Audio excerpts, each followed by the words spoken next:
Alaoma's apprentices were no longer girls.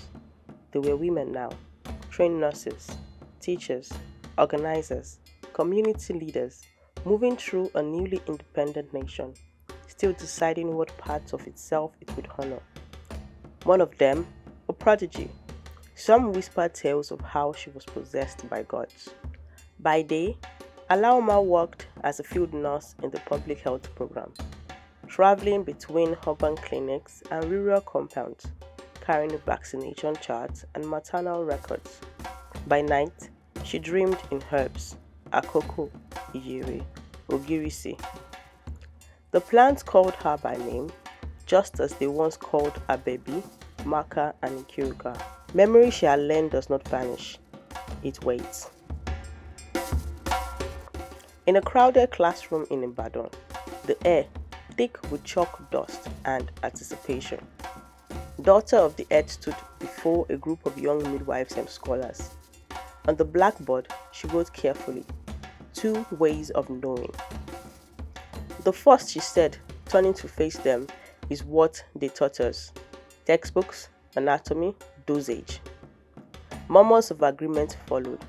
The second, she continued, is what our mothers taught us.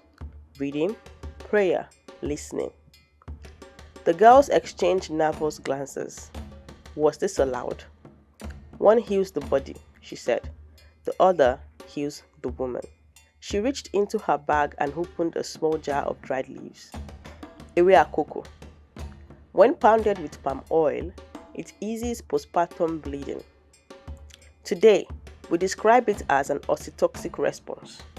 She paused, then smiled. But it was life long before it had a Latin name. The room grew quiet. Science did not invent it, she added gently. Science only caught up. In Lagos, a national conference titled Modern Nigerian Medicine gathered doctors, policymakers, and international experts beneath fluorescent lights and polished banners. Words like integration and innovation floated easily through the hall. When Daughter of the Earth stepped forward to speak, the murmuring slowed. Her paper was titled Memory as Medicine, Women's Knowledge and the Future of Nigerian Health. Our grandmothers were the first laboratories, she began. Their bodies were the first field studies. Their songs, the first research notes. A man in grey suit raised his hand, his voice edged with skepticism. Are you suggesting superstition has a place in science?